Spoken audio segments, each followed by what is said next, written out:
살아있는 엄마를 두고 벌써 나눔 생각이었니? 나 아직 끝난 사람 아니야. 오늘 무슨 날인지 알아? 어머니, 무슨 날이에요? 그 한마디가 제 가슴에 구멍을 뚫었습니다. 전화기를 내려놓은 채로 한동안 움직이지 못했습니다. 두 아이를 둔 가장인데 회사 사정으로 권고사직 당했습니다. 막막한 마음에 시작한 채널인데 여러분의 구독 하나가 저희 가족에게 희망이 됩니다. 구독, 좋아요, 알림 설정 꼭 부탁드려요. 열심히 재밌는 글 만들겠습니다. 귓속에서 그 목소리가 계속 맴돌았습니다. 어머니, 무슨 날이에요? 어떤 목소리였는지 아세요? 열이 올라 이마가 펄펄 끓던 밤, 등에 업고 병원 복도를 뛰어다니며 들었던 그 목소리였습니다. 자전거에서 넘어져 무릎이 터지던 날 엄마를 부르며 울음을 터뜨리던 그 목소리였습니다. 그 목소리로 오늘이 무슨 날이냐고 되물었습니다. 태평하게, 아무렇지도 않게. 그날 아침 저는 미역국을 끓였습니다. 찬장 깊숙이 넣어두었던 예쁜 그릇도 꺼냈습니다. 혼자였지만 그래도 제대로 차려 먹고 싶었습니다. 70번째 생일이었으니까요. 뜨거운 국그릇을 식탁에 올려놓고 아주 작은 목소리로 혼자 중얼거렸습니다. 복순아, 생일 축하해. 그 말이 얼마나 허망하게 울렸는지 모릅니다. 벽에 부딪혀 돌아오는 메아리처럼 아무데도 닿지 않고 그냥 사라져버렸습니다. 그래도 국은 다 먹었습니다. 먹으면서 웃으려고 했는데 뭔가 이상했습니다. 웃음이 어색한 게 얼굴이 아니라 마음이었습니다. 핸드폰은 종일 조용했습니다. 오전이 지나고 점심이 지나고 오후가 기울어도 아무 연락이 없었습니다. 기다린다고 생각하지 않았습니다. 그냥 화분에 물도 주고 빨래도 개고 청소도 했습니다. 그런데 지나고 나서 보니 그날 저는 하루 종일 핸드폰이 놓인 쪽으로 시선이 갔습니다. 기다리는 줄도 모르고 기다렸던 겁니다.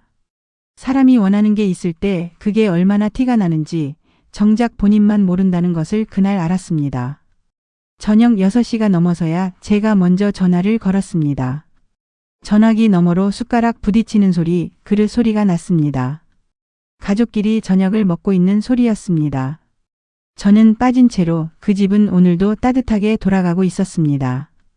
그 배경 소리가 어쩌면 대답보다 더 아팠습니다. 태식이는 그제야 미안하다며 케이크를 사들고 왔습니다. 태준이도 왔습니다. 촛불을 켜고 노래를 부르고 사진도 찍었습니다. 겉으로는 그럴듯한 자리였습니다. 하지만 저는 알고 있었습니다. 두 아들의 눈빛 어딘가에서 진심이 빠져 있다는 것을요. 미안하다는 것과 소중하다는 것은 다른 겁니다. 그날 저는 그 차이를 처음으로 몸으로 느꼈습니다. 케이크를 자르는 내내 웃었지만 손끝이 차가웠습니다. 그리고 사진 속에 제 얼굴이 웃고 있으면서도 어딘가 먼 곳을 보고 있었습니다. 아들들이 돌아가고 혼자 남은 거실에 케이크 상자가 놓여 있었습니다. 그로부터 딱 일주일 뒤 태준이가 처가 어머니 생신을 준비하는 모습을 제 두 눈으로 보게 되었습니다. 일주일 전부터 좋은 레스토랑을 알아보고 며느리 소희와 머리를 맞대어 선물을 고르고 카드 문구까지 직접 써 넣는 모습이었습니다. 눈이 반짝이고 있었습니다. 설레는 눈이었습니다. 그 눈이 너무 환해서 바라보기가 눈부셨습니다. 그리고 너무 아팠습니다. 제 생일날 그 눈이 없었다는 것이 가슴 깊은 곳을 조용히 파고들었습니다. 35년을 간호사로 살면서 수많은 생사를 곁에서 지켰습니다. 남편이 일찍 세상을 떠난 뒤 두 아들을 혼자 키웠습니다. 새벽 5시에 일어나 병원으로 달려가면서도 도시락은 빠뜨린 적 없었습니다. 두 아들 대학 등록금에 사회 첫발까지 함께 챙겼습니다. 그게 자랑이 아닙니다. 그냥 그게 제 삶의 모양이었습니다. 그 삶의 끝에 맞이한 70번째 생일을 혼자 미역국 끓여 먹었고 아들은 오늘이 무슨 날이냐고 물었습니다. 아무렇지 않게. 이불을 덮고 누웠는데 눈물이 흘렀습니다. 닦지 않았습니다. 귀 뒤로 스며들도록 그냥 내버려 두었습니다. 아무리 나이를 먹어도 이런 감정이 오는구나. 그 생각을 마지막으로 긴 밤 속으로 잠겨들었습니다. 눈물을 삼키는데도 연습이 필요하다는 것을 저는 그 무렵에야 처음 알았습니다. 다음 날 아침 세면대 앞에 서서 거울을 오래 바라보았습니다. 주름 사이로 낯선 얼굴이 보였습니다. 언제부터 이렇게 됐을까 하는 생각이 들었습니다. 서운하다는 말을 꺼내지 못한 채 웃는 연습만 해온 얼굴이었습니다. 35년을 중환자 앞에서 흔들림 없이 서 있던 사람이 아들 전화 한 통에 이렇게 무너지다니. 스스로도 당황스러웠습니다.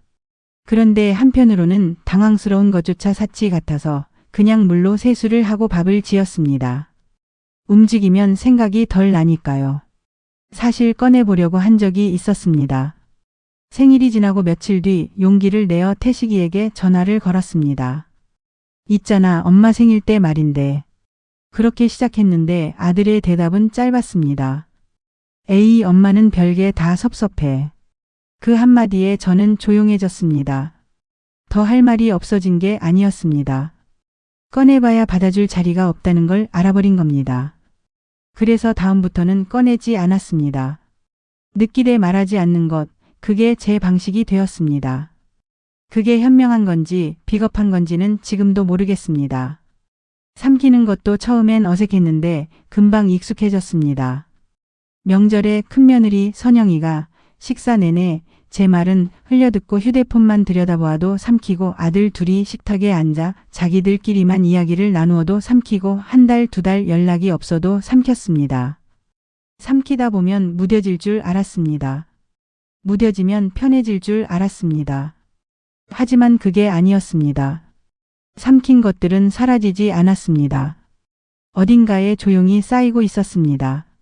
냄비 바닥에 눌어붙듯이 긁어내지 않으면 없어지지 않는 것들이었습니다. 어느 날 찌개를 끓이다가 이유도 없이 눈물이 흘렀습니다. 냄비를 바라보다가 그냥 흘렀습니다. 마트에서 태식이가 어렸을 때 좋아하던 멸치볶음 재료를 보다가 한참 멍하니 서 있기도 했습니다. 뒤에서 처음 보는 분이 괜찮으세요? 라고 물었습니다. 저는 그제야 정신을 차렸습니다. 괜찮다고 했습니다. 늘 하던 대로요. 그게 너무 자연스럽게 나와서 스스로 놀랐습니다. 아픈 사람한테 괜찮다고 묻는 말에 반사적으로 괜찮다고 대답하는 것, 35년을 그 자리에 있었으니 몸에 배어버린 겁니다. 태준이 집에 갔다가 우연히 소희의 전화 통화를 들었습니다. 친정어머니와 나누는 목소리였는데 어찌나 밝고 다정하던지 저도 모르게 멈춰 서 있었습니다. 웃음이 끊이질 않았고 말이 쉬지 않고 흘렀습니다. 통화가 끝나고 소희는 저를 향해 돌아서면서 표정이 바뀌었습니다. 어머니 드실 것 있으세요? 그게 전부였습니다. 적도 아닌데 사람 같지 않은 느낌. 그 설명하기 어려운 거리감이 어떤 날은 대놓고 하는 서운함보다 더 서러웠습니다. 눈에 보이는 벽이 아니라 투명한 유리 앞에 서 있는 것 같은 느낌이었습니다. 집으로 돌아오는 버스 안에서 창밖을 오래 바라보았습니다. 지나가는 가게 불빛이 하나씩 켜지고 있었습니다. 내가 뭘 바라는 걸까? 며느리한테 친정 엄마처럼 대해달라는 게 아니었습니다. 그냥 한 사람으로 존재로 보아주길 바랐을 뿐이었습니다.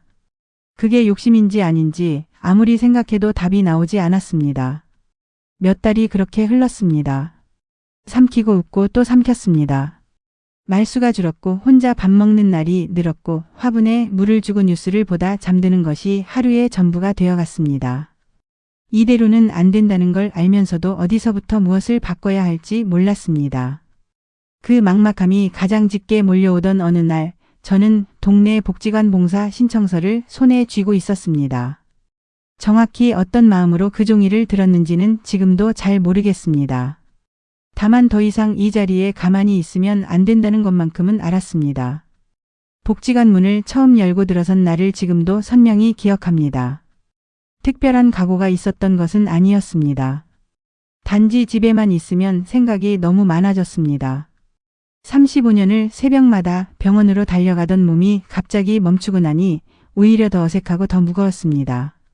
정년퇴직 후 처음 몇 달은 푹 쉬어도 되겠다고 생각했는데 막상 쉬고 나니 그 힘이 무겁게 내려앉았습니다.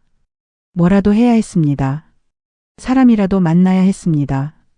그렇게 반쯤 도망치듯 찾아간 곳이 복지관이었습니다. 문을 열면서도 여기서 뭘 하려는 건지 스스로도 몰랐습니다. 안으로 들어서자마자 먼저 말을 걸어온 사람이 있었습니다. 박정숙 씨였습니다. 허리가 곱고 눈빛이 또렷한 분이었는데 나이가 저보다 위임에도 불구하고 어딘가 단단한 인상이었습니다. 새로 오셨어요. 간호사 출신이라고 들었어요. 짧은 한마디였는데 어쩐지 오래 알고 지낸 사람 같은 느낌이 들었습니다. 나중에 들으니 복지관에서 몇 년째 봉사해온 분이고 동네에서 혼자 사신다고 했습니다. 그게 왜 그렇게 인상 깊었는지 그때는 몰랐습니다. 정숙 씨는 말이 많지 않았습니다. 그런데 봉사하는 방식이 달랐습니다. 어르신들 손을 잡아드릴 때도 그냥 아무 말 없이 옆에 앉아 있어 드릴 때도요. 필요한 것을 묻기 전에 먼저 곁에 있어주는 방식이었습니다. 말보다 앞서 있어주는 것, 그게 때로는 가장 힘 있는 돌봄이라는 것을 35년을 병동에서 보낸 저였는데 그분에게서 처음 배웠습니다. 기술이 아니라 태도였습니다. 봉사가 끝나고 자연스럽게 같이 걸어 나오게 되었습니다. 정숙 씨가 혼자 사시냐고 물었고 저는 아들 둘이 있다고 했습니다. 그게 대화의 끝인 줄 알았는데 정숙 씨는 더 묻지 않았습니다. 그 짧은 침묵이 오히려 입을 열게 만들었습니다. 저는 아무한테도 꺼낸 적 없던 이야기를 조금씩 풀어놓기 시작했습니다. 잊혀진 생일, 처가 생신을 준비하던 아들의 반짝이는 눈, 삼켜온 서운함들, 그리고 그 사이에 작아져 버린 저 자신까지요. 말하는 내내 민망했습니다. 나이가 이만큼 되어서 이런 이야기를 꺼내고 있다니 싶었습니다. 하지만 정숙 씨는 끊지 않았습니다. 끼어들지도 않았습니다. 그냥 걸으면서 들었습니다. 가을 낙엽이 발에 밟히는 소리가 났습니다. 보도블록 위로 바람이 한 번 지나갔습니다. 제 말이 다 끝나고 나서야 정숙 씨가 나지막하게 입을 열었습니다. 나는 아들 눈치 보느라 내 70대를 다 버렸어요. 복순 씨는 나처럼 하지 마세요. 가슴이 뜨끔했습니다. 70대를 버렸다는 표현이 오래 머릿속을 맴돌았습니다. 버렸다는 건 잃은 것과 다릅니다. 잃은 건 빼앗긴 거지만 버린 건 스스로 놓은 겁니다. 그 차이가 가슴을 후볐습니다. 내가 지금 무엇을 하고 있는가? 얼마나 오래 삼켜왔는가? 손가락으로 지적받은 것도 아닌데 제 안에 있던 무언가가 소리 없이 흔들렸습니다. 집으로 돌아오는 길이 달랐습니다. 무거웠던 것이 조금 내려진 것 같기도 하고 새로운 무언가가 그 자리를 채우는 것 같기도 했습니다. 오래 고여있던 물이 처음으로 출렁인 느낌이었습니다. 정숙 씨를 다시 만나야겠다는 생각이 들었습니다.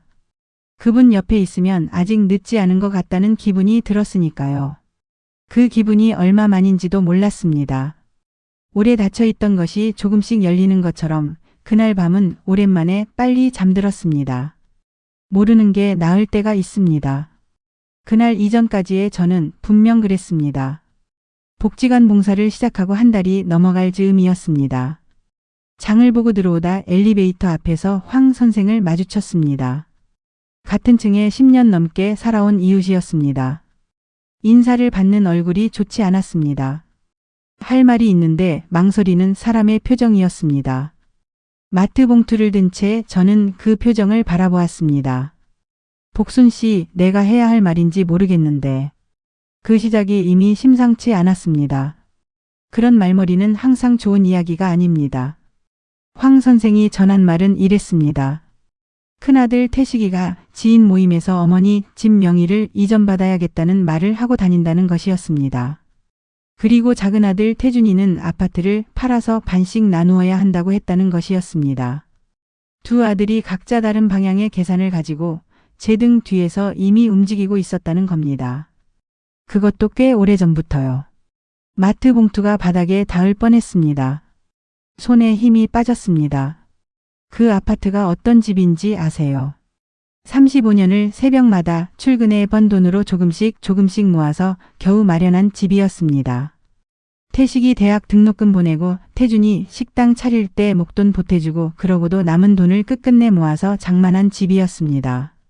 남편이 남긴 것도 없었고 물려받은 것도 없었습니다. 오로지 제 두 손으로 마련한 집이었습니다. 그 집을 두 아들이 나눌 것으로 이미 계산하고 있었다는 겁니다. 제가 살아있는 동안에요. 믿고 싶지 않았습니다. 황 선생이 잘못 들었을 수도 있다고 생각했습니다. 하지만 그분은 지어낼 사람이 아니었습니다. 10년 넘게 지켜봐 온 사람이었으니까요. 그래서 더 무너졌습니다. 사실이 아니길 바라는 마음과 이미 사실인 것 같다는 마음이 동시에 밀려왔습니다. 그 두 마음이 가슴 안에서 서로 부딪혔습니다. 집으로 들어와 마트 봉투를 내려놓았습니다. 그날 저녁은 밥을 하지 않았습니다. 소파에 앉아서 창밖을 한참 바라보았습니다. 태식이에게 전화하려다 내려놓고 태준이에게도 하려다 내려놓았습니다. 직접 물으면 어떻게 나올지 뻔했습니다. 발끈하거나 둘러대거나. 그리고 저는 그 말을 믿고 싶어서 또 넘어갈 것이 분명했습니다. 그것만큼은 피하고 싶었습니다. 이번에는 눈을 똑바로 뜨고 있어야 한다는 생각이 들었습니다. 삼키지 않고 피하지 않고 그냥 있는 그대로 보는 것이요. 밤새 잠이 오지 않았습니다. 눈을 감으면 아이들 어렸을 때가 떠올랐습니다. 태식이가 밤새 고열로 앓던 날 등에 업고 뛰었던 일, 태준이가 맞고 왔다며 울던 날 한참 안아주었던 일, 두 아들 대학 원서를 함께 넣던 날 밤의 설렘까지. 그 기억들이 지금 이 상황과 너무 다른 색으로 놓여 있어서 어느 게 진짜인지 알 수가 없었습니다. 아니면 둘 다 진짜인 걸까? 사랑받고 자란 아이가 어른이 되어 이렇게 되는 것도 진짜 삶인 걸까? 그 생각이 가장 아팠습니다. 박정숙 씨의 말이 다시 떠올랐습니다. 아들 눈치 보느라 70대를 버렸다는 말이요. 그 말이 이번엔 훨씬 무거운 무게로 들렸습니다. 배신감이 무서운 게 아니었습니다. 이 상태로 계속 살다가 결국 아무것도 남지 않는 사람이 될 것 같다는 게 무서웠습니다. 무서움이 선명할 때 사람은 오히려 결심하게 된다는 것을 그날 밤 처음 알았습니다. 먼동이 트기 직전 저는 아주 조용히 어떤 각오를 다졌습니다. 쓰러진 건 아무런 예고가 없었습니다. 아침 햇살이 창문으로 들어오는 조용한 시간이었습니다. 화분에 물을 주려고 일어서는 순간 눈앞이 빙글 돌았습니다. 발이 제대로 땅을 딛지 못하는 느낌이 들었고 벽을 짚으려 손을 뻗었는데 벽이 닿지 않았습니다. 그게 마지막 기억이었습니다. 35년을 병원에서 살다가 그 모든 경고 증상을 남들에게 설명해 오다가 정작 제 몸의 신호는 알아채지 못했습니다. 정신이 들었을 때는 응급실 침대 위였습니다. 링거 바늘이 손등에 꽂혀 있었고 커튼 너머로 다른 환자의 기침 소리가 들렸습니다. 35년을 그 냄새 안에서 살았는데 이쪽에서 맡는 소독약 냄새는 달랐습니다. 경미한 뇌경색 초기 증상이라고 했습니다. 다행히 빨리 왔다고 담당 의사가 차분하게 설명했습니다. 저는 그 말을 들으면서도 어딘가 멍했습니다. 35년간 환자 곁에서 이 말을 수백 번 전했는데 이번엔 제가 듣는 쪽이었습니다. 두 아들은 놀랍도록 빠르게 달려왔습니다. 태식이가 먼저 들어오고 잠시 뒤 태준이도 며느리들과 함께 병실로 왔습니다. 좁은 병실이 순식간에 찼습니다. 모두의 눈에 걱정이 가득했습니다. 처음엔 그 눈빛이 반가웠습니다. 그래도 내 아들들이구나 싶었습니다. 그 마음이 잠깐이나마 따뜻했습니다. 이 아이들이 나를 걱정하는구나 라는 것이요. 그런데 오래 지나지 않아 두 아들 사이에서 작은 기류가 느껴졌습니다. 목소리를 낮추었지만 35년을 병동에서 보낸 귀는 전부 들렸습니다. 가까이 사는 내가 모시는 게 맞다. 아니, 형편이 나은 내가 맡아야 한다. 서로 양보하는 것처럼 들렸지만 그 말 뒤에 무엇이 따라오는지를 저는 알고 있었습니다. 아까 들었던 그 말이 이 하얀 병실까지 따라와 있었습니다. 모시겠다는 말이 아파트 이야기와 분리되지 않는다는 것을 저는 이미 알아버렸으니까요.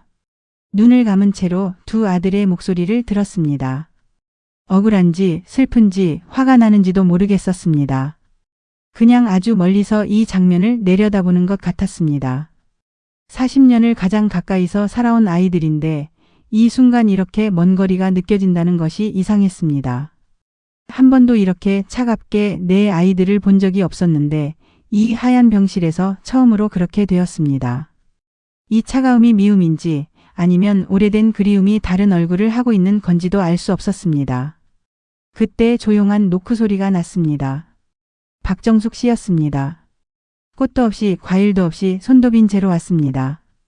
두 아들 사이를 조용히 가로질러 와서 제 손을 잡았습니다. 아무 말도 하지 않았습니다. 그냥 거기 있었습니다. 그 손이 어찌나 따뜻하던지 눈가가 뜨거워졌습니다. 눈물이 나오려는 것을 참았습니다. 한번 시작하면 멈출 수 없을 것 같아서요. 그리고 지금 이 자리에서 그렇게 무너지고 싶지 않았습니다. 정숙 씨가 돌아갈 때 제 귀에 낮게 속상이었습니다. 지금이 기회예요, 복순 씨. 그 말이 무슨 뜻인지 그 순간엔 완전히 이해하지 못했습니다. 그런데 그 말이 링거줄 끝처럼 밤새 제 곁에 매달려 있었습니다. 두 아들이 교대로 병실을 지키겠다고 했습니다. 저는 괜찮다고 혼자 있겠다고 했습니다. 아들들이 물러나고 병실에 혼자 남았습니다. 창밖에 가로등이 하나 켜지고 둘이 켜지고 세 개가 켜지면서 밖이 어두워졌습니다. 저는 그 어두움 속에서 오랜만에 아무것도 삼키지 않기로 했습니다. 흔들리지 않고 비겁하게 외면하지도 않고 제 삶을 있는 그대로 바라보기로 했습니다. 그것이 이 병실에서 내린 첫 번째 결심이었습니다. 링거줄이 천천히 떨어지는 것을 바라보면서 저는 그날 밤 많은 것을 생각했습니다. 병실의 밤은 고요합니다. 복도에서는 간호사들의 발소리가 오가고 이따금 어디선가 의료기기 알림 소리가 울렸습니다. 35년을 그 소리들 사이에 있었는데 이쪽에서 듣는 같은 소리는 전혀 다른 언어 같았습니다. 환자였던 사람들이 이 소리를 어떻게 들었을지 그 오랜 시간이 지나서야 처음으로 알았습니다. 저를 둘러싼 모든 것이 낯설었지만 이상하게 머릿속은 평소보다 훨씬 맑았습니다. 아픈 몸이 군더더기를 걷어낸 것처럼 생각이 선명하고 고요했습니다. 아들들이 물러나고 한참이 지났을 무렵 복도에서 낮은 목소리가 들렸습니다. 처음엔 흘려들으려 했습니다. 그런데 귀에 익은 목소리였습니다. 태식이와 태준이었습니다. 병실 문이 완전히 닫혀 있지 않았고 35년을 병동에서 다진 귀는 소리를 걸러내는데 너무 익숙했습니다. 듣고 싶지 않았습니다. 그런데 말이 들어왔습니다. 어머니가 많이 놀라셨겠다는 말로 시작한 두 아들의 대화가 어느 순간 아파트를 어떻게 할 것인지로 자연스럽게 넘어가고 있었습니다. 황 선생에게 전해 들었던 그 이야기가 이번엔 두 아들의 목소리로 직접 제 귀에 닿았습니다. 남의 말이 아니었습니다. 내 아들들의 말이었습니다. 그 말이 복도 끝에서 흘러와 링거줄 아래까지 닿는 것 같았습니다. 창밖을 바라보았습니다. 병원 뒤편에 가로등 불빛이 흔들리지 않고 서 있었습니다. 저는 눈물이 나올 줄 알았는데 나오지 않았습니다. 오히려 마음이 이상하리만치 고요해졌습니다. 오래 흔들리던 물이 마침내 바닥을 드러내는 것 같았습니다. 바닥이 보이면 무섭기도 하지만 적어도 어디까지인지는 알게 됩니다. 그걸 아는 것만으로도 발을 디딜 수 있습니다. 35년을 간호사로 살면서 사람이 가장 평온해지는 순간을 몇 번이고 옆에서 보았습니다. 죽음이 두려울 때가 아니라 삶을 어떻게 살지 결심했을 때라는 것을요. 회복이 힘든 환자들이 가끔 그런 눈빛을 가졌습니다. 더 이상 버티는 눈이 아니라 받아들인 눈이었습니다. 그날 밤 저는 처음으로 그 감각을 직접 느꼈습니다. 두렵지 않았습니다. 무서운 것은 이미 다 보았고 이제 어떻게 할지 알 것 같았습니다. 새벽 2시가 넘었을 무렵 침대 옆 협탁 서랍에서 메모지를 꺼냈습니다. 볼펜도 찾았습니다. 유언장 같은 것을 쓰려던 게 아니었습니다. 다만 앞으로 하고 싶은 것들을 적어 내려가기 시작했습니다. 텃밭을 가꾸고 싶다는 것, 복지관 봉사를 계속하고 싶다는 것, 재산 절반을 복지관에 기부하고 싶다는 것. 그리고 마지막으로 아들의 눈치가 아닌 저 자신의 계획에 따라 살고 싶다는 것을 썼습니다. 글씨가 떨리지 않았습니다. 오히려 정확하고 단단했습니다. 링거줄이 천천히 떨어지는 소리가 그 글씨의 배경이 되어 주었습니다. 메모지를 접어가운 주머니에 넣었습니다. 그러고 나서야 눈이 감겼습니다. 짧지만 깊은 잠이었습니다. 꿈도 꾸지 않았습니다. 오랜만에 아무것도 삼키지 않고 잠든 밤이었습니다. 몸은 아팠지만 가슴은 오히려 비어서 가벼웠습니다. 그 가벼움이 이상하리만치 좋았습니다. 퇴원날 아침 저는 병실 창문으로 들어오는 햇살을 오래 바라보았습니다. 입원한 지 닷새 만이었습니다. 의사는 경과가 좋다고 했고 정기검진과 약 복용을 조건으로 퇴원을 허락했습니다. 짐을 싸는 손이 가볍게 느껴졌습니다. 들어올 때와 같은 몸인데 나가는 마음은 달랐습니다. 새벽에 썼던 메모지가 주머니 안에 있었습니다. 그게 작은 닷처럼 저를 붙잡아주고 있었습니다. 닷이 있으면 파도에 흔들려도 쓸려가지 않는다는 것을 알았습니다. 그래서 흔들려도 괜찮았습니다. 태식이와 태준이는 아침 일찍부터 병실 앞에 나란히 서 있었습니다. 둘 다 말끔하게 차려입고 왔습니다. 우리 집으로 가시죠 라는 말이 거의 동시에 나왔습니다. 방향만 달랐을 뿐이었습니다. 저는 두 아들을 번갈아 바라보았습니다. 그 얼굴들이 낯설지 않았습니다. 어렸을 때부터 알아온 얼굴들이었습니다. 그런데 지금 이 순간 저는 그 얼굴에서 진심과 계산을 동시에 보고 있었습니다. 그리고 그것을 모른 척하지 않기로 했습니다. 더 이상 삼키지 않기로 한 것이 바로 이 순간이었습니다. 저는 가운 주머니에서 메모지를 꺼냈습니다. 두 아들 앞에서 천천히 펼쳤습니다. 그리고 한 가지씩 말했습니다. 먼저 아파트는 팔지도 넘기지도 않겠다고 했습니다. 두 아들의 표정이 굳었습니다. 그 다음 재산의 절반은 복지관에 기부하겠다고 했습니다. 태식이가 어머니라는 말을 꺼냈지만 저는 멈추지 않았습니다. 마지막으로 저는 제 집으로 돌아가겠다고 했습니다. 누구의 집도 아닌 제 집으로요. 말하면서 손이 차갑지 않았습니다. 오히려 따뜻했습니다. 두 아들이 동시에 반발했습니다. 그게 무슨 말이냐고 이번에 얼마나 놀랐는지 아느냐고 혼자 있으면 안 된다고 했습니다. 걱정하는 말이었습니다. 그 걱정이 완전히 거짓이라고는 생각하지 않았습니다. 다만 그 걱정이 온전히 저만을 향한 것인지는 알 수 없었습니다. 저는 두 아들에게 말했습니다. 걱정해줘서 고맙다고 하지만 이 결정은 제 것이라고요. 울지 않았습니다. 목소리가 떨리지 않았습니다. 그게 스스로 놀라웠습니다. 이 말을 평생 한 번이라도 할 수 있을까 싶었는데 막상 하고 나니 생각보다 조용한 말이었습니다. 큰 소리를 내지 않아도 단단할 수 있다는 것을 그 순간 알았습니다. 병실 옆 침대에 계시던 할머니가 퇴원 수속을 마치고 나서는 저를 보며 손을 꼭 잡아주었습니다. 아무 말씀도 하시지 않았습니다. 그냥 손을 잡았습니다. 그 손이 며칠 전 박정숙 씨의 손과 같은 온도였습니다. 같은 온도의 사람들이 있다는 것이 위로가 되었습니다. 병원 문을 나서는 발걸음이 조금 느렸지만 무겁지는 않았습니다. 오래 지고 다니던 짐을 내려놓은 사람처럼 어깨가 낯설게 가벼웠습니다. 가을 햇살이 등에 내려앉았습니다. 메모지가 주머니 안에서 나지막하게 말하고 있었습니다. 이제 시작이라고. 저는 그 말을 가슴에 품고 한 걸음을 내딛었습니다. 퇴원하고 한 달 뒤 저는 이사를 했습니다. 아파트는 그대로 두었습니다. 비워두는 것이 아깝다는 말도 들었고 걱정스러운 눈빛도 받았습니다. 하지만 그 집에 있으면 자꾸 기다리는 사람이 되었습니다. 연락을 기다리고 방문을 기다리고 알아봐 주기를 기다리는 제가 되었습니다. 기다리면서 서운해지고 서운하면서 스스로를 작게 만드는 그 반복에서 벗어나고 싶었습니다. 그래서 복지관 근처 작은 빌라 월세방으로 짐을 옮겼습니다. 방 2개에 작은 부엌이 전부인 집이었습니다. 이삿짐이 많지 않았습니다.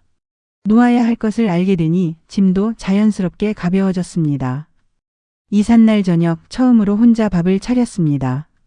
냉장고에 달걀과 두부밖에 없었습니다. 두부를 지지고 달걀을 풀어국을 끓였습니다. 간이 조금 밍밍했지만 먹을 만했습니다. 작은 식탁에 앉아 밥 한 그릇을 다 먹으면서 이상한 감각이 왔습니다. 쓸쓸한 것 같기도 했는데 그게 나쁘지 않았습니다. 누구의 눈치도 보지 않고 내 속도로 먹는 밥이었습니다. 텔레비전을 켜지 않아도 되었고 불필요한 말을 하지 않아도 되었습니다. 그 침묵이 오히려 꽉 차 있었습니다. 오래 잊고 지낸 감각이었습니다. 다 먹고 나서 빈 그릇을 바라보며 생각했습니다.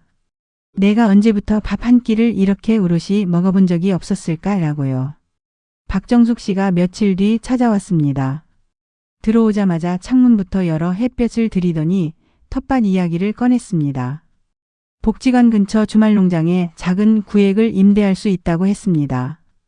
흙을 만지면 마음이 달라진다고요. 처음엔 반신반의했습니다. 30년 넘게 병원 일을 한 손이었지 흙을 다져본 적 없는 손이었으니까요. 그런데 막상 밭 앞에 쭈그리고 앉아 맨손으로 흙을 쥐었을 때 뭔가 묵직하게 자리를 잡는 느낌이 들었습니다. 이 땅이 여기 있었구나 싶었습니다. 내가 너무 오래 발을 떼고 살았구나 싶기도 했습니다. 상추 모종을 처음 심던 날을 잊지 못합니다. 손가락으로 흙을 파고 뿌리가 다치지 않도록 조심스럽게 심는 과정이 어쩐지 신생아를 처음 다루는 것과 닮아 있었습니다. 작고 여린 것을 돌보는 마음이 그 오랜 시간을 건너 다시 깨어나는 것 같았습니다. 환자를 돌보는 것과 식물을 돌보는 것이 이렇게 닮아 있다는 것을 흙투성이 손을 씻으면서 처음 알았습니다.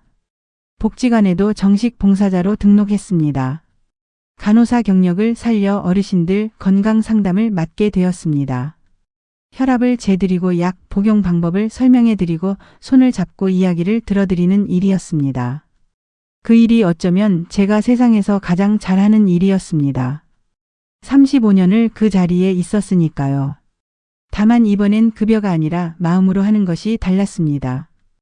허리가 아프고 발이 부어도 돌아오는 길이 가벼웠습니다.